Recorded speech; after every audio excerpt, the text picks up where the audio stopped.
여기서 세 가지 시나리오가 있습니다. 첫 번째는 봉쇄가 계속되는 것으로 트럼프 대통령이 진지하게 고려 중입니다.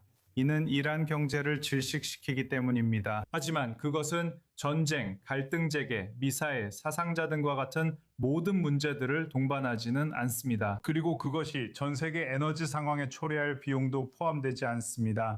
첫 번째는 그 시나리오이고, 두 번째는 막판 외교적 돌파구가 생기는 것, 세 번째는 다시 갈등으로 가는 것입니다. 만약 다시 갈등이 발생한다면 그들은 짧지만 강도 높은 타격을 노릴 것이라는 징후가 보입니다. 그것은 이란 정권을 정말로 불안정하게 만들고 에너지 인프라를 파괴하며 아마도 다른 전략적 표적들, 심지어는 석유 수출 체계까지 손상시키기 위해 설계된 것입니다. 말하자면 이 모든 목표들이 모두 공격 대상이 될 수 있습니다.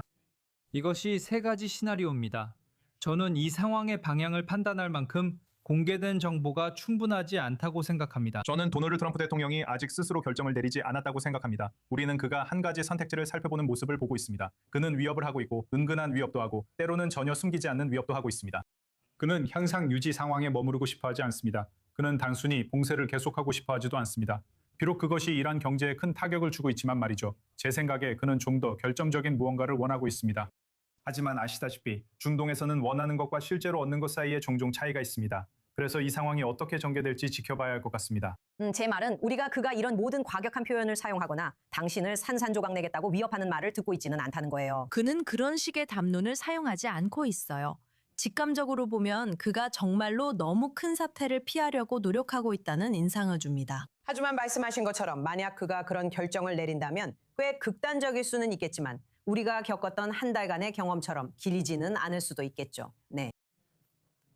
트럼프의 발언만으로 판단하기 어렵습니다. 그의 발언들은 일관성이 없었기 때문입니다. 하지만 오늘 우리는 IRGC와 연관된 언론이 미국이 제시한 5가지 주요 요구사항을 공개하면서 협상 과정을 엿볼 수 있었습니다. 그리고 이 5가지는 전쟁 보상은 없다는 것인데 전쟁 보상은 이란의 핵심 요구사항이기도 합니다. 또 이란이 고농축 우라늄을 전부 넘겨야 한다는 것, 그리고 이란 내에서 단 하나의 핵시설만 가동될 수 있다는 내용입니다.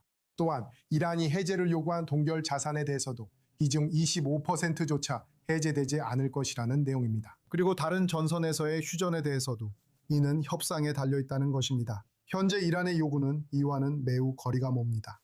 그래서 외교로 이 문제를 어떻게 해결할 수 있을지 가늠하기가 매우 어렵습니다.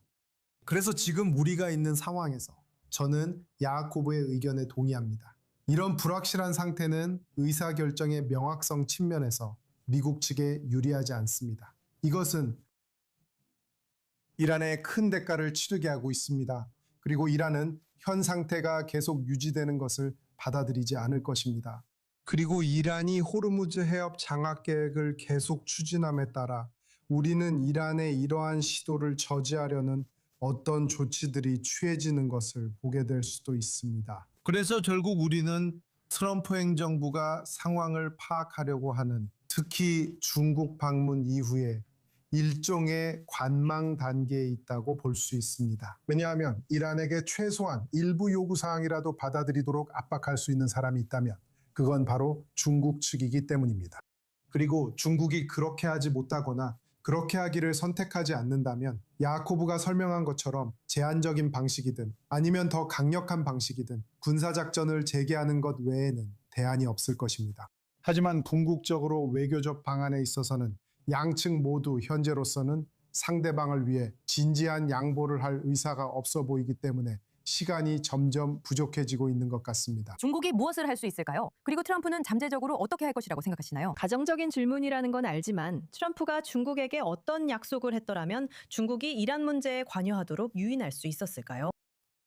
보세요. 중국은 석유 수출이 재개되고 석유 흐름이 다시 시작되기를 원합니다. 그게 그들이 원하는 겁니다. 그게 분명히 그들의 목표죠. 중국은 이란산 석유에 꽤 많이 의존하고 있기 때문에 고통을 겪고 있습니다. 저는 의존한다라고까지는 말하지 않겠지만 어느 정도 기대고 있다고는 할 수 있습니다. 왜냐하면 그들은 여전히 다른 곳에서도 석유를 구할 수 있기 때문입니다. 하지만 호르무즈 해협이 봉쇄되어 있어 이란뿐 아니라 사우디, 쿠웨이트산 석유도 받을 수 없습니다.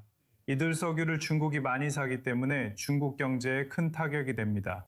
사실 지금까지의 현상 유지가 중국에게는 꽤 괜찮았습니다. 왜냐하면 이란이 중국에 석유를 할인된 가격에 팔고 있었기 때문이죠.